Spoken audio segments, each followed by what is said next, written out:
దైవాత్మారాము నాతను నమ్రాను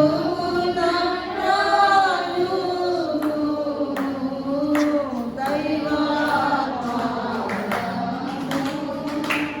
నాతను నమ్రాను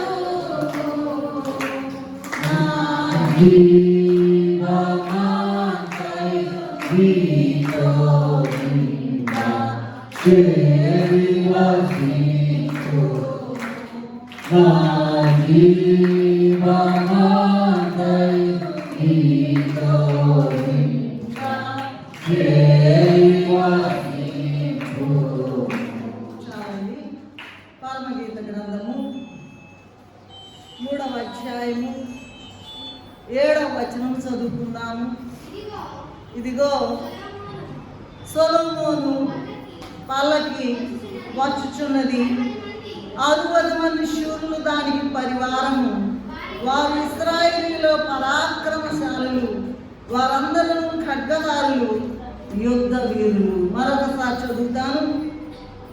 ఇదిగో సొలొమోను పల్లకి వచ్చుచున్నది, 60 మంది శూరులు దానికి పరివారము, వారు ఇశ్రాయేలులో పరాక్రమశాలులు, వారందరూ ఖడ్గదారులు, యుద్ధ వీరులు. రాత్రి భయము చేత ఖడ్గదారులు, యుద్ధ వీరులు. చిన్న ప్రార్థన చేసుకున్నాము. మమ్మల్ని మిక్కిలిగా ప్రేమించిన మాటలు ఏమిచ్చి మీరు తీర్చుకోగలరు. నిన్న మహాఘనముగా మహిమ బాలుని యొక్క మహిమ జన్మదినము మహిమకరంగా జరుపుకోవడానికి మీరు ఇచ్చినటువంటి గొప్ప కృప కొరకు నీకు ఏమిచ్చి మా రుణం తీర్చుకోగలము అయ్యా. ఇదిగో ఈ దినము పరమగీత గ్రంథము నాయన ధ్యానించుకోవడానికి నీ పాదముల చెంత చేరుకున్నాము. మాకేమీ తెలియదు నాయన. నేను మరి ముఖ్యంగా ఇక్కడ ఉన్న వారందరికన్నా తెలివి తక్కువ దాన్ని ఏమి రాదు నాకు. నీ పాదాలు పట్టుకుంటూ ఉన్నాను.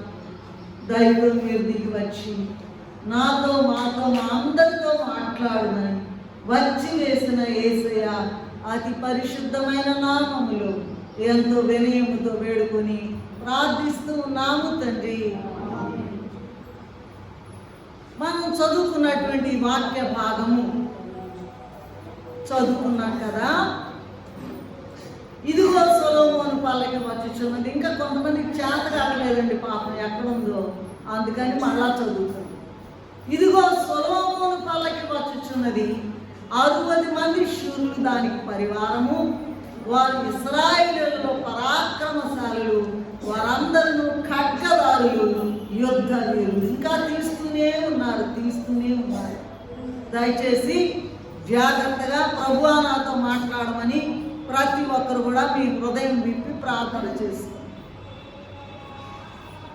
పరిశుద్ధ గ్రంథమైన బైబిల్లో లేదా బైబిల్లోని 66 పుస్తకాలలో బహు కష్టమైనవి, అర్థము కానివి, తేలికగా వివరించడానికి వీలు కానివి 2 గ్రంథాలు ఉన్నాయండి.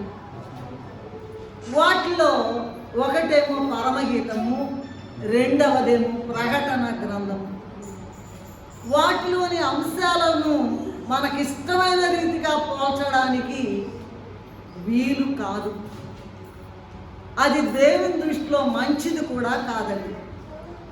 అయితే నిత్య జీవ సన్నిధి కలిగి నిత్యము ప్రభువుతో సహవాసము చేసే ఫాదర్ ముంగమూరి దేవదాస్ అయ్యగారు ఈ 2 గ్రంథాల మీద 2 వ్యాఖ్యాన గ్రంథాలు వ్రాశారు. వాటి ఆధారంగా మాత్రమే నేను పరమగీతము చెప్పగలుగుతూ ఉన్నాను.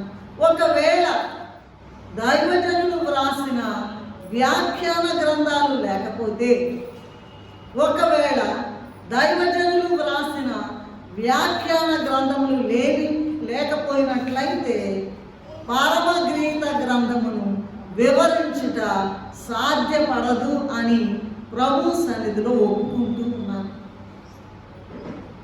చదవబడినటువంటి వాక్యమైన ఇది పరమగీత గ్రంథము 3:7 ప్రకారము రాజైన సొలొమోను వృత్తాంతములు 22:9 ఉన్నట్లుగా సమాధానకర్తగా ఉండి ఈ సొలొమోను రాజు ప్రభువునకు సూచనగా ఉన్నారు. సొలొమోను పల్లకేమో సువార్త పల్లకిగా ఉన్నది. దానిని మోయిచున్నటువంటి శూరులేమో పాత నిబంధన, క్రొత్త నిబంధన, నేటి కాలంలో, పాత నిబంధన కాలంలో, క్రొత్త నిబంధన కాలంలో, నేటి కాలంలో సువార్త సేవకులకు సూచనగా ఉన్నారు. సొలొమోను మహారాజు ప్రభువుకి సూచనగా ఉన్నారు. సొలొమోను పల్లకి సువార్త పల్లకిగా ఉన్నది. దానిని మోసేవారు పాత నిబంధన భక్తులు లేదా సువార్త సేవకులు లేదా యాజకులు, క్రొత్త నిబంధన సువార్త సేవకులు, నేటి కాలంలో సువార్త సేవకులకు సూచనగా ఉన్నారు. సరే, ఇదిగో అనేటువంటి మాట మొట్టమొదట మనం చూసుకుందాం. ఇదిగో అనేటువంటి మాట బైబిల్లో అనేక స్థలాల్లో ఉన్నది. ఇదిగో అనే ఈ మాటని బైబిల్లో ఎప్పుడైనా విశేషమైన అర్థం ఇచ్చే మాటలు ఉన్నట్లయితే దానికి వాడతారు. అంటే ఉదాహరణకు ప్రభు అనే మాట చెప్పాలంటే ఇదిగో అని వాడతారు. అలాగే దూతలు, అలాగే ప్రవక్తలు మొదలైన మాటలు వాడేటప్పుడు ఇదిగో ప్రత్యేకమైన మాట అన్నట్టుగా ఇదిగో అనేటువంటి మాట వాడతారు. సొలొమోను గురించి తెలుసుకున్నట్లయితే సొలొమోను అంటే శాంతి లేదా సమాధానం. దావీదు కాలంలో చూసినట్లయితే అన్ని యుద్ధాలేనండి. సొలొమోను కాలంలో అంత శాంతి. ఇక్కడ ఈ వచనంలో, ఈ గ్రంథంలో సొలొమోను గారు ప్రభువుకి పోల్చబడి ఉన్నారు. ముంగుర్తైన సొలొమోను రాజ్య పాలనే శాంతి గలదైన ఎడల నిజరూపమైన క్రీస్తు రాజ్య పాలన మరీ శాంతవంతమై ఉండును కదా అనేటువంటి మాటను ఇప్పుడు మనం తెలుసుకోవాలి. క్రీస్తు ప్రభు మరణము ద్వారా చేసిన పనియే సమాధానం అండి. రోమేయులకు రాసిన పత్రిక 5వ అధ్యాయం 10వ వచనంలో, 2వ కొరింథీ 5వ అధ్యాయం 18, 19 వచనాల్లో చూసినట్లయితే ఈ రోమాలో ఏముంటుందంటే ఏలయనగా శత్రువులమై ఉండగా అని ప్రారంభిస్తారు. అలాగే 2వ కొరింథీ 5, 18, 19లో సమస్తమును దేవుని వలనైనది అని ఉన్నదండి. కనుక క్రీస్తు ప్రభువు తన మరణం ద్వారా చేసిన పని ఏంటంటే అందరికీ సమాధానం. అలాగే క్రీస్తు ప్రభు తన శిష్యులకు ఇచ్చిన గొప్ప దానము సమాధానం. లూకా సువార్త 24:36 మనం చూడగలము. మీకు సమాధానమగుగాక అని చెప్తూ ఉన్నారు. అలాగే యోహాను సువార్త 14వ అధ్యాయం 27వ వచనంలో కూడా చూసినట్లయితే శాంతిని మీకు అనుగ్రహించి వెళ్ళుచున్నాను అంటున్నారు. ఎక్కడైనా, ఎప్పుడైనా, ఇంట్లోనైనా, బజార్లోనైనా, ఎక్కడైనా గొడవలు వస్తే సమాధానం ఇచ్చేది తండ్రి. మన ఇళ్లలో, మన బిడ్డలతో, అలాగే మన బంధువులతో, మన రక్త సంబంధులతో అందరితో సమాధానం ఇచ్చేది ప్రభువే. అలాగే అపోస్తలులైన వారు తమ సంఘస్థులకు సమాధానం కలగవలనని ఆశీర్వదించారు. అలాగే ప్రభు ద్వారానే తప్ప ఈ సమాధానము కలుగదు. లూకా సువార్త 1వ అధ్యాయం 79వ వచనంలో చూసినట్లయితే మన పాదములను సమాధాన మార్గంలోకి ఆయన నడిపిస్తాడని ఉన్నదండి.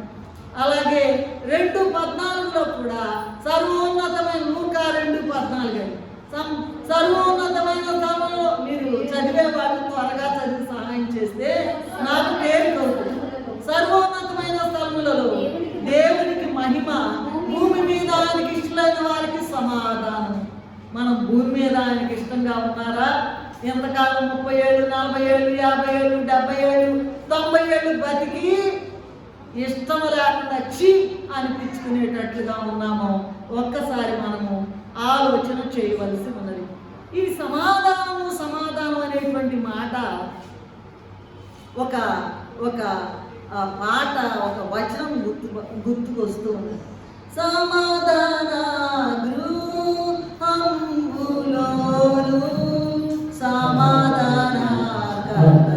స్తోత్రములు. క్రీస్తు యేసు మనకిలలో నిత్య సమాధానము మధ్యపు గోడను కూలద్రోసెను, మధ్యపు గోడను కూలద్రోసెను. నిత్య సమాధానము మనకు కలిగెను. సమాధానము అందులోను సమాధాన స్తోత్రములు.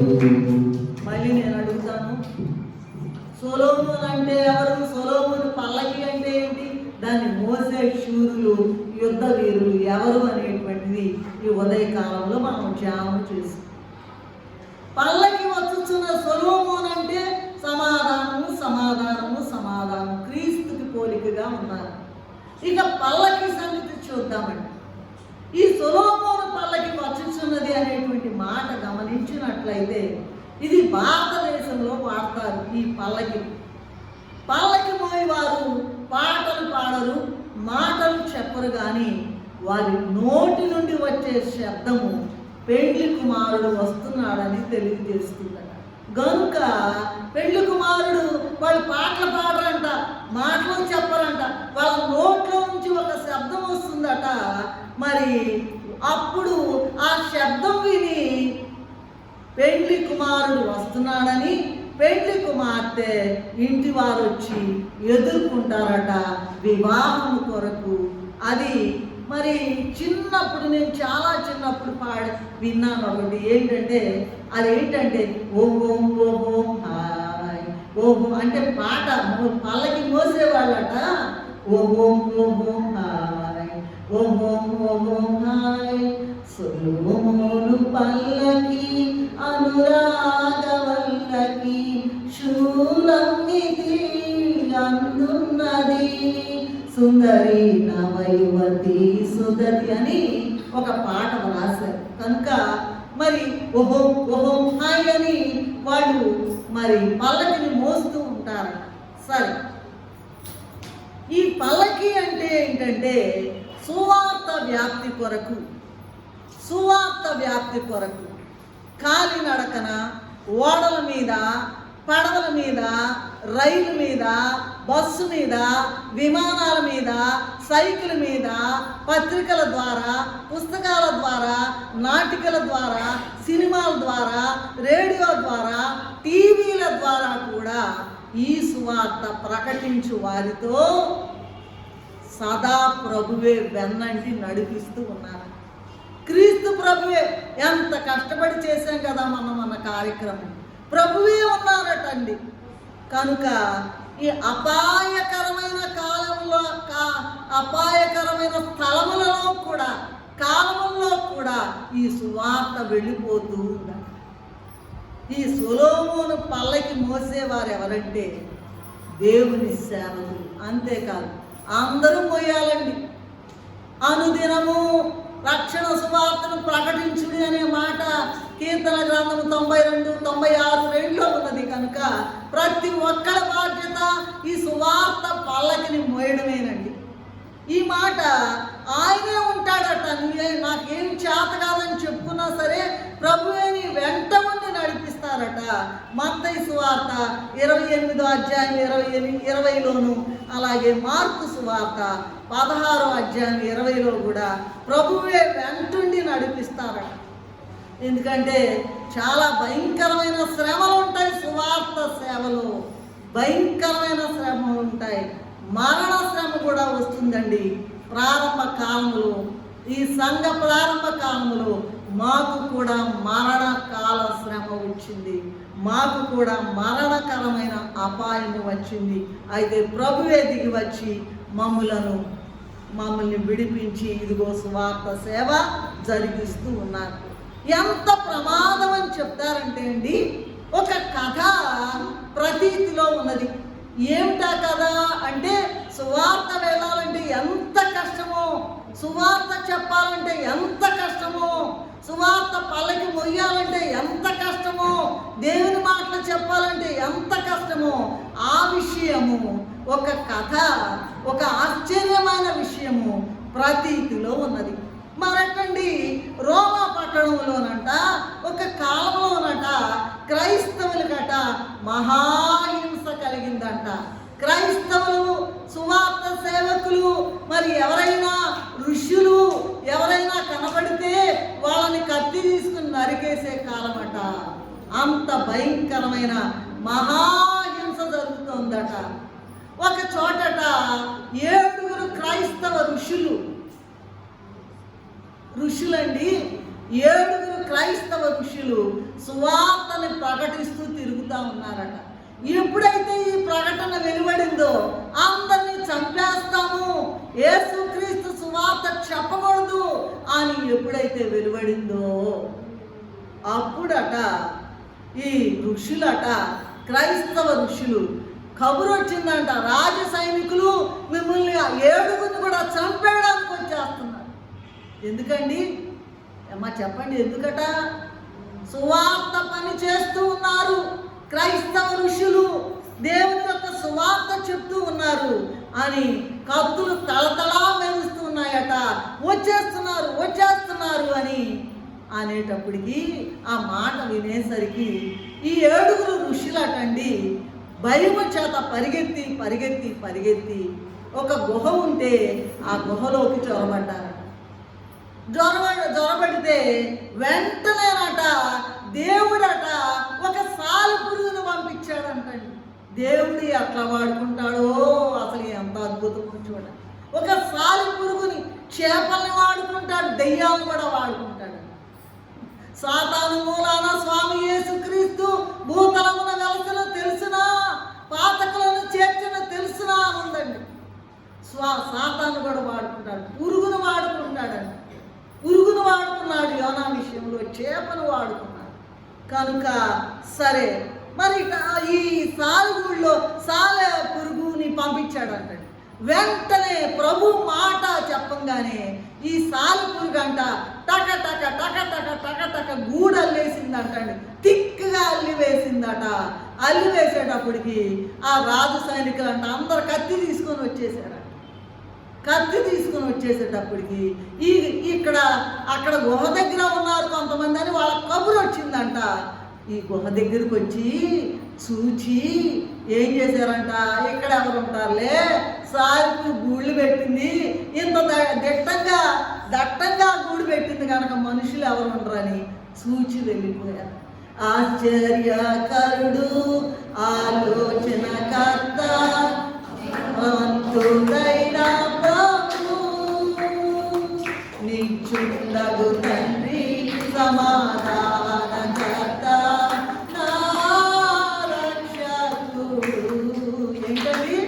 ఏంటంట ఆ 7 ఋషులు, సువార్తను ప్రకటించే 7 ఋషులంట భయపడి గడగడ వణుకుతూ ఒక గుహలోకి వెళ్ళంగానే దేవుడంట ఆజ్ఞ మాట వెళ్ళిపోయి సాలె పురుగుతో గూడు అల్లమన్నాడటండి. ఇక సాలెగూడు అల్లిందట సాలె పురుగు. అయిపోగానే ఇక వాళ్ళు వెళ్ళిపోయారట. వాళ్ళటండి ఆ ఋషులైన వారు ఈ మాట దేవదాసయ్య గారే వ్రాసినటువంటి ఈ ఉదాహరణ చాలా పరలోకం నుండి వస్తేనే వ్రాస్తారు ఆయన. కనుక సరే వాళ్ళు వెళ్ళిపోయారట. వెళ్ళిపోయి అమ్మ మనకెందుకులే అని పండుకున్నారంట. ఎవరు? ఈ ఋషులైన వారు పండుకున్నారట. పండుకున్న తర్వాత కొంతకాలం అయినాక నిద్ర లేచారంట. నిద్ర లేచి ఆకలి వేస్తే మెలకు వచ్చి చూస్తే ఆకలి వేస్తుందట. సరే బయటికి వెళ్ళి మనం సరుకులు కొనుక్కుందాము అని పట్టణంలోకి వెళ్దాము అని వెళ్తే వాళ్ళ దగ్గర ఉన్నదట 10 సంవత్సరాల నాటి నాణెము. ఏమా చెప్పండి, ఎన్ని సంవత్సరాల క్రితం ఉంది? 10. ఎంత గొప్ప దేవుడు అండి. వేల్పులలోని సముడేవాడు పరిశుద్ధ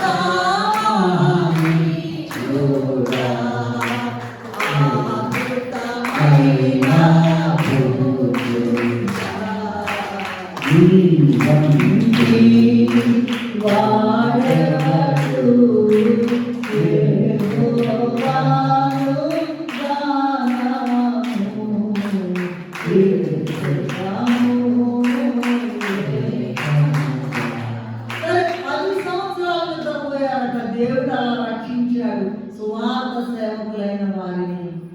రక్షించిన తర్వాత ఇంకా ఆ నాణ్యం తీసుకెళ్ళి ఇచ్చారట. ఇది 10 సంవత్సరాల క్రితం నాణ్యము, ఇప్పుడు ఇది లేదు, మారిపోయింది ఆ నాణ్యము అని చెప్పారట. అయితే అక్కడ చూస్తేను మొత్తం కూడా క్రైస్తవ దేవాలయాలే.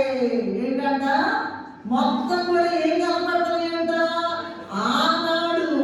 ఆనాటికి ఇదిగో కాన్స్టంటైన్ చక్రవర్తి గారు వారి తల్లి నమ్ముకుని హెలీనా, కాన్స్టంటైన్ చక్రవర్తి గారి తల్లి పేరు హెలీనా నమ్ముకుని మొత్తం కూడా క్రైస్తవ దేవాలయాలు కట్టాలని ఆజ్ఞాపించారట. ఎక్కడ వెళ్తే అక్కడే క్రైస్తవ దేవాలయాలు అట్టండి. ఎంత గొప్ప దేవుడు అండి, ఎంత గొప్ప దేవుడు, ఎంత గొప్ప దేవుడు. ఎవరు కూడా వివరించడానికి చాలు. కనుక ఎక్కడ చూసినా దేవాలయాలే. ఈ దేవుని యొక్క మహాశక్తి ద్వారా దూసుకొని పోతూ ఉన్నది ఈ సువార్త. మరి ఈ సువార్త పల్లకిని మీరు మోస్తూ ఉన్నారా? మోసే వారికి సహకరిస్తూ ఉన్నారా? ఒక్కసారి మరి పరిశీలన చేసుకోవలసిందిగా మిమ్మల్ని కోరుతూ ఉన్నాను. సరే, ఇది సాలిపుడు పనండి. ఎలా ప్రభు వారి అన్నంటే ఎంతమంది అనాలని, కోట్ల మంది వచ్చినా సరే ఒక్క దూత 1,85,000 మందిని హతం చేసి పడేసిందంట. అంత శక్తి కలదు. సరే, ఇది ప్రమాదకరమైన స్థలాల్లోకి వెళ్ళి మనుషులు తినేసే స్థలాల్లో కూడా సువార్త వెళ్తూ ఉన్నది.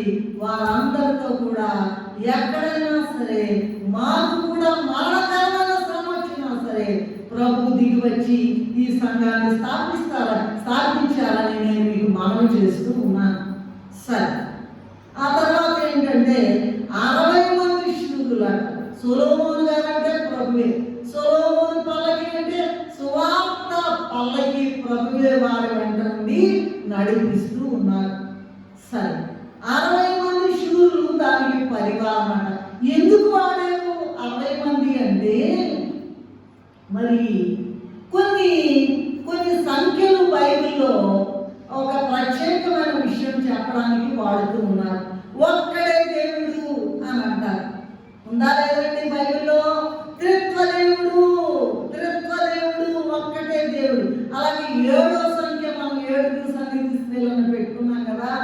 ఇహమున పరమున పరిపూర్ణమైన సంఖ్య 7 అండి.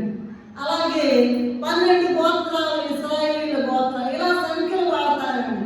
అలాగే ఏలియా గారు, మోషే గారు 40 దినాలు ఉపవాసం చేశారు. ఇలాగా కొన్ని సంఖ్యలు ఉన్నాయి. అలాగే విత్తువాని ఉదాహరణ మత్తయి సువార్త, మార్కు సువార్తలు 30 అంతలు, 60 అంతలు, 100 అంతలు అనేటువంటి మాట ఉన్నది. సరే, మనం అటు వెళ్ళాలనుకోండి. సో ఇప్పుడు ఏంటంటే ఈ 60 మంది శూరులట ఎప్పుడైతే వాళ్ళు వాళ్ళ శూరత్వం కలిగి జయిస్తారో వాళ్ళందరూ కూడా రాణులు అవుతారు. మనందరం కూడా రాణులు అవుదామా?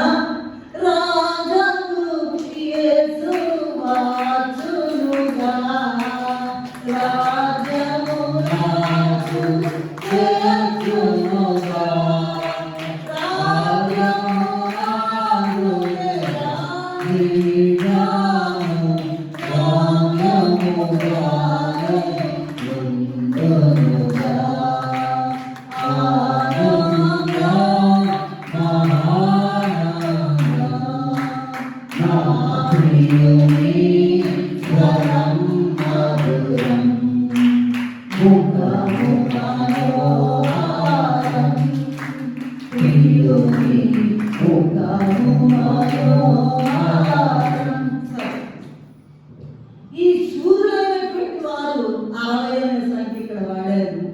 వీళ్ళకండి శూరత్వం చూపించి జయించి రాణులైపోయారట. ఏర్పాటు సంతతైన ఇశ్రాయేలు వారిని కాపాడచ్చు.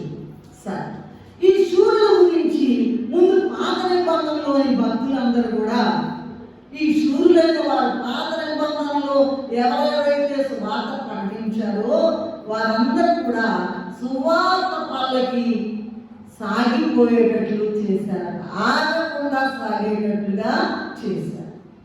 మొట్టమొదటి కొంతమందిని చూద్దాం, మనం అందరినీ చూడగానే అబ్రహాము విషయం చూసుకున్నట్లయితే ఆయన గొప్ప శూరుడట. 5 రాజులను జయించి తన గర్భంలో నుండి వచ్చు ఏర్పాటు సంగతిని కాపాడి సిద్ధపరచి పల్లకి సాగిపోయేటట్లుగా చేశాడు. సువార్త పల్లకి సాగిపోయేటట్లుగా చేశాడట. ఎవరండి? అబ్రహాము గారు. నిద్రపోతున్నారమ్మా? అబ్రహాము గారు ఏ సేవ చేస్తున్నాడు? జాగ్రత్త. రెండవది చూసినట్లయితే యోసేపు గారు. అన్య దేశంలోని ఏర్పాటు సంగతి నాశనం కాకుండా కరువు కాలంలో పోషించి వారికి శ్రేష్ఠ భూమినిచ్చి కాపాడిన గొప్ప శూరుడు యోసేపు గారు. ఇంకా చూసినట్లయితే మహాభయంకరమైన కొలిమిలో ఉన్న ఏర్పాటు సంగతిని ఐగుప్తు నుండి విడిపించి అరణ్య మార్గంలో దైవ ప్రభావ మహిమలో వారిని సిద్ధపరచి వాగ్దానం చేసిన గొప్ప శూరుడు మోషే గారు. అబ్రహాం గారు, యోసేపు గారు, మోషే గారు. ఇక తర్వాత అన్య దేశంలో చెరగలిపోబడినటువంటి తన జనాంగమును నాశనం కాకుండా తన ప్రార్థన బలం చేత కాపాడి రక్షించిన శూరురాలు ఎస్తేరు గారు. ఏమా? ఎవరమ్మా? ఎస్తేరు గారు. ఆ తర్వాత మరి అన్య దేవతలను పూజింపనందున తమ దేవుని యందున్న విశ్వాసమును బట్టి జడియక అగ్నిగుండములో నందు వేయబడినా సరే అపాయం లేకుండా బయటికి వచ్చిన శూరులు షడ్రక్, మేషక్, అబేద్నెగో. అగ్నివాసన అంటకుండా అబేద్నెగో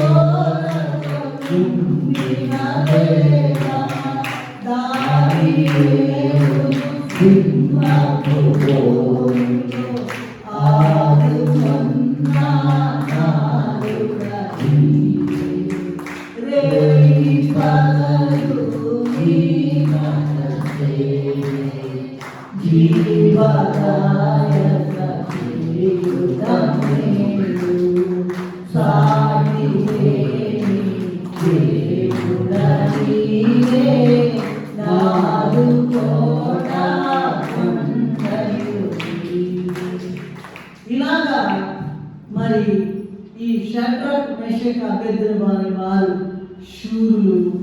తర్వాత క్రొత్త నిబంధనలో ఉన్నటువంటి ప్రవక్తలైన వారు, అపోస్తలులైన వారు. అపోస్తలు అంటే ఎవరండి? యేసు ప్రభు శిష్యులు.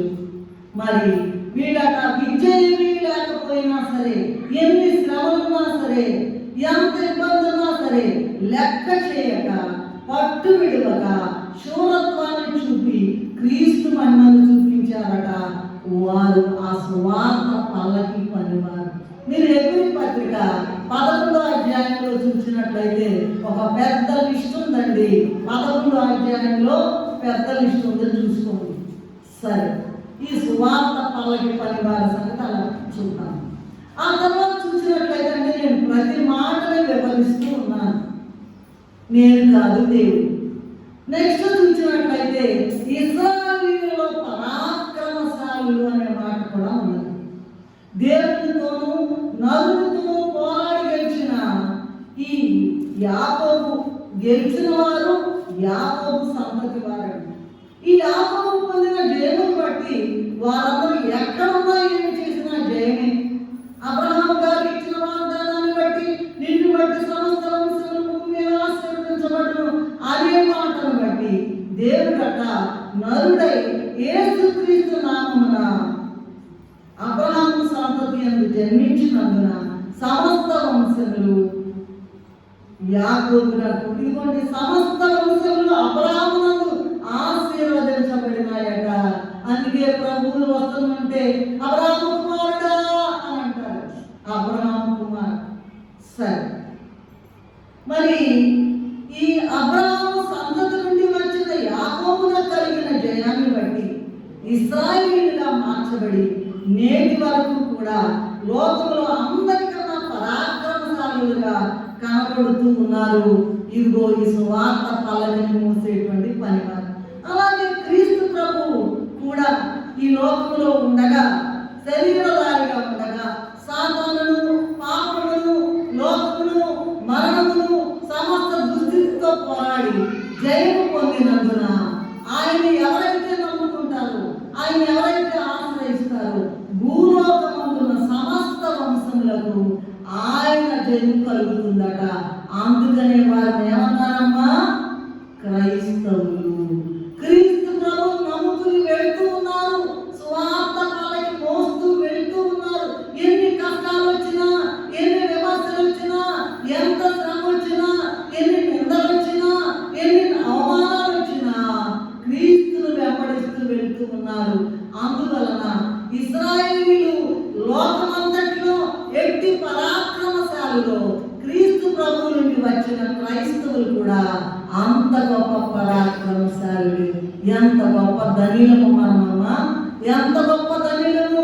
ప్రభువు నమ్ముకున్నటువంటి మనందరం కూడా గొప్ప ధనిలము కదా. వీరట ప్రభువు జయించినట్లుగా వీరు కూడా సాతానును, లోకమును, పాపమును, మరణమును జయించి రెండవ రాకడలో మేఘమెక్కుతారట. వీరు ఇంటి పరాక్రమశాలులు కనుకనే లోకంలో ఉన్న సువార్త సేవ ఆగకుండా సాగిపోతూ ఉన్నది. వీరే సువార్తను పల్లకికి శూరులైన పరిమాణం. యోహాను సువార్త 16:33 ప్రకటన 3:2 కూడా ఇదిగో చూడండి, శ్రమ వస్తుంది కానీ నేను లోకమును జయించి ఉన్నాను అని ప్రభు చెప్తూ ఉన్నారు. కనుక ధైర్యంగా ముందుకు వెళ్ళిపోతున్నారు, దేవి లెక్క చేయట్లా. ఇక ఖడ్గదాల విషయం చూద్దాం. ఖడ్గాన్ని ధరించిన వారు, కొన్ని ఖడ్గాల గురించి చూద్దాం. వీరంతా శూరులే, మనం కూడా ఖడ్గాన్ని ధరించుకోవాలి. నంబర్ 1 ఏంటంటే వాక్య ఖడ్గము. ఎఫెసీయులు రాసుకునే వారి కొరకు చెప్తున్నా. ఎఫెసీయులకు రాసిన పత్రిక 6:17 ఎఫ్రీ పత్రిక 4:12 ప్రకటన గ్రంథము 6:4 ప్రకటన గ్రంథము 2:12-16 వరకు, అలాగే ప్రకటన 19:15 చూసినట్లయితే అన్ని చదవను కానీ ఎఫ్రీ 4:12 చదవండమ్మా. అలాగే 19:15 చదవండి. ప్రకటన ఎఫ్రీ 4:12, ప్రకటన 19:15 చదవమ్మా. ఎందుకనగా సజీవమై రెండంచుల ఖడ్గము కంటెను వాడి కలదై ప్రాణాత్మలను మూలులను విభజించినంత మటుకు దూరిపోద్దంట. వింటున్నారమ్మా? అంత గొప్ప బలము కలిగినటువంటి వాక్య ఖడ్గము. 19:15 చూడండి. ప్రకటన గ్రంథము త్వరగా 19:15 సూర్యునిలో నిలిచి ఇమ్మట చూచితిని. అతడు గొప్ప శబ్దంతో ఆర్భటించి, రండి, రాజుల మాంసమును, సహస్రాధిపతుల మాంసమును ఆయన నోటి నుండి వాడి గల ఖడ్గము. చాలా చాలా ఆయన నోట్లో నుంచి ఖడ్గం వచ్చేస్తుందంట. టక టక టక టక వెళ్ళిపోతారు. సువార్త పల్లకిని చేసేవారు, మోసేవారు ఎవరు కూడా ఆటంకపరచరాక. ఇశ్రాయేలీయులంట ఎర్ర సముద్రాన్ని దాటేటప్పుడు ముందేమో ఎర్ర సముద్రము, వెనకేమో ఆయుధదారులైన ఐగుప్తీయులు. వీరు చూసి ఇశ్రాయేలీయులు అంట గడగడగడ ఉనికిపోయారట, భయపడిపోయి అప్పుడు దేవునికి మొరపెట్టారట. మోషే అన్నారంట, వారితో భయపడకుడి, ఊరకనే నిల్చుని చూడండి, ఊరకనే నిల్చోలేరా, యెహోవా మీ పక్షాన్ని యుద్ధము చేయను. ఇప్పుడు మీరు చూస్తున్నాయి ఐగుప్తీయులను ఇక ఎన్నడూ చూడాలని వారికి చెప్పి వారిని ధైర్యపరచగా అలాగే సువార్త పల్లకి సాగిపోయిందట. అలాగే దేవుడు మోషేను కర్ర చాపమంటే మోషే చాపాడటండి. ఒక్క మాటే చాపంగానే చాపాడు, సముద్రం పాలైపోయాడు. ఎంత గొప్ప మాటలో చూడండి. సముద్రం పాయలైపోయిందంట. ఆరిన నేలను నడిచి వెళ్ళారట.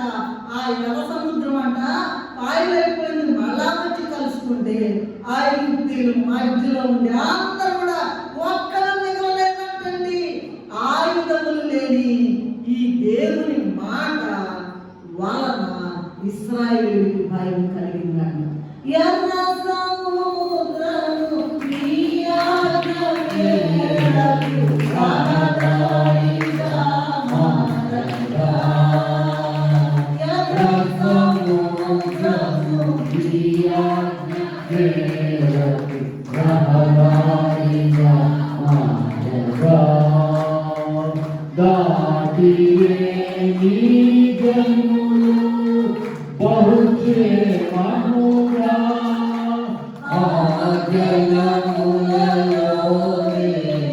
శత్రు సైన్యము మునిగిపోయేనే.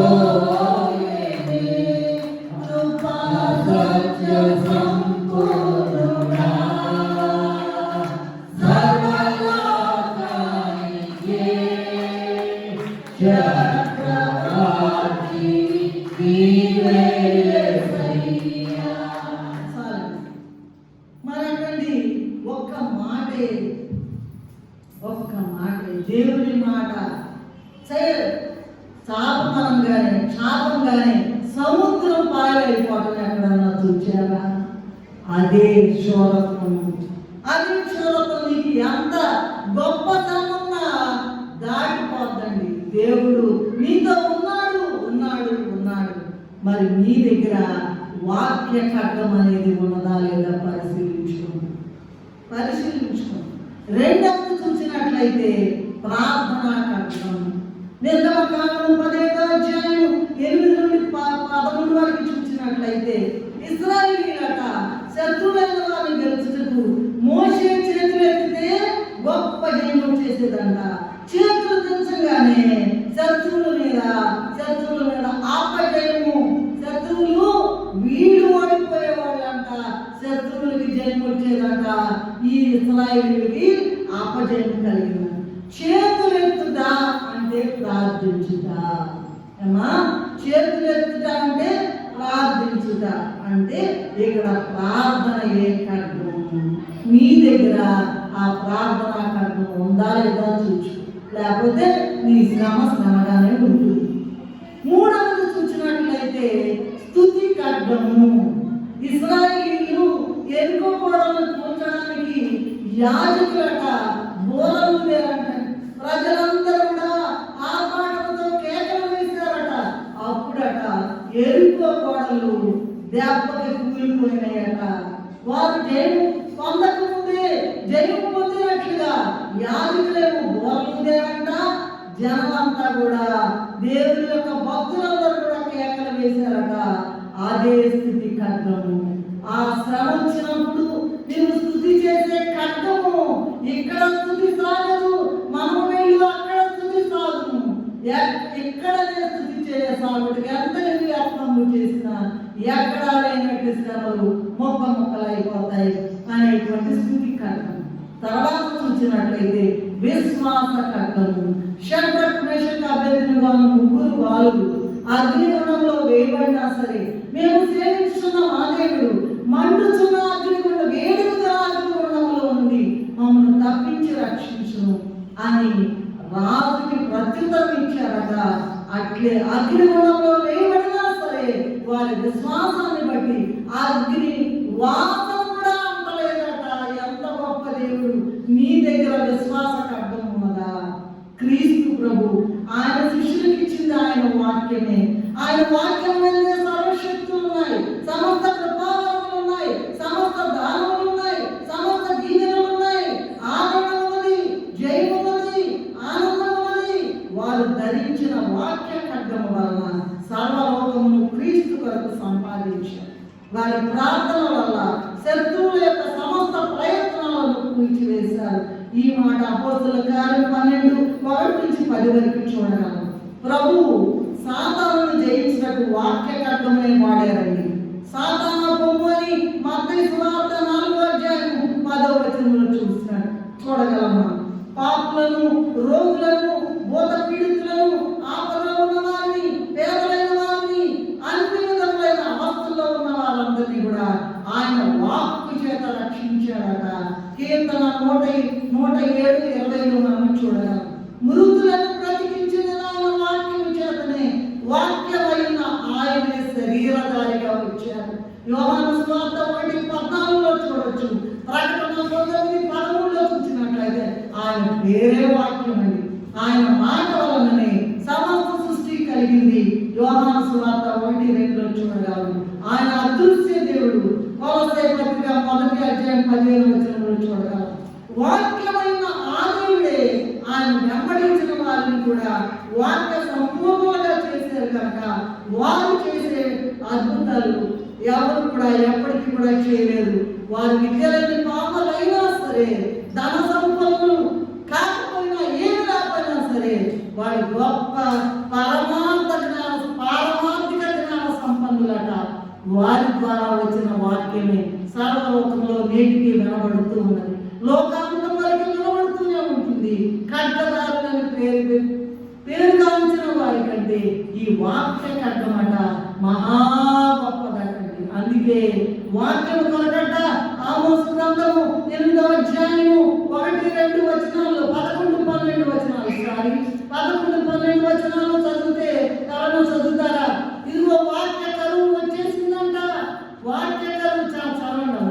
ఆమోసు 8వ అధ్యాయం 11-12 వచనాలు. రాబో దినములందు దేశములో నేను క్షామం పుట్టించును. అది అన్నపానములు లేకపోవడం చేయవలన కాదు, కానీ దేవుని మాట వినకపోవడం వలన వచ్చు క్షామం. జనులంట ఈ దిక్కు నుండి ఆ దిక్కుకి, ఆ దిక్కు నుండి ఈ దిక్కుకి వాక్యం కొరకు పరిగెత్తుతారంట. అది వారికి దొరకదు అనే మాట మనం ఇప్పుడు వినగలుగుతున్నాం. దేవుడు ఇచ్చిన గొప్ప మహా గొప్ప కృపను బట్టి. కనుక యుద్ధ వీరులు అనే మాట చెప్పేసి నేను ముగించేస్తాను. పాత నిబంధన కాలంలో యుద్ధ వీరులు ఉన్నారు. దావీదు అందరికన్నా శక్తి కలిగినటువంటి శ్రేష్ఠుడైన యుద్ధ వీరుడు దావీదు. అలాగే ఇప్పటి కాలంలో క్రైస్తవ సంఘంలోని దీనులందరూ కూడా ఆత్మీయమైన యుద్ధాయుధములను ధరించుకుని ఆది సర్పమైన మహాకట సర్పమును జయించి సాగపోతున్నారు. వీరి దగ్గరండి మరి తేజ సంబంధమైన యుద్ధోపకరణాలు ఉన్నాయట. రెఫరెన్స్ నేను చెప్పాల, టైం అయింది. నీతి ఆయుధాలు ఉన్నాయట. ఇదిగో దేవుని ఎదుట దుర్గములను పడద్రోయ జారినంత బలముగా ఉన్నాయటండి. దుర్గములను పడద్రోయగలిగినంత ఎంత గొప్ప దేవుడు చూడండి. సర్వాంగ ఎఫెసీ పత్రికలో చూసి దేవుడిచ్చే సర్వాంగ కవచం ఉందంటండి. అలాగే 1 దశలోనికి రాసిన పత్రిక 5వ అధ్యాయం, ఇదిగో విశ్వాస, ప్రేమ, కవచము, రక్షణ, నిరీక్షణ, శిరస్త్రాణాలు ధరించారట. దేవుని బట్టి ఎవరైతే ఈ స్వార్థ పల్లకి మోస్తారో సర్వశక్తుడైన దేవుని బట్టి జయము వీరుడే. కనుక ఈ శూరత్వం ప్రదర్శించి, ఖడ్గములను ధరించి, యుద్ధోపకరణములను ధరించి క్రొత్త సంవత్సరంలో అడుగుడి రాకడ మేఘం ఇంకే ధన్యత తండ్రి మనకు అనుగ్రహించుగాక. ఆమేన్.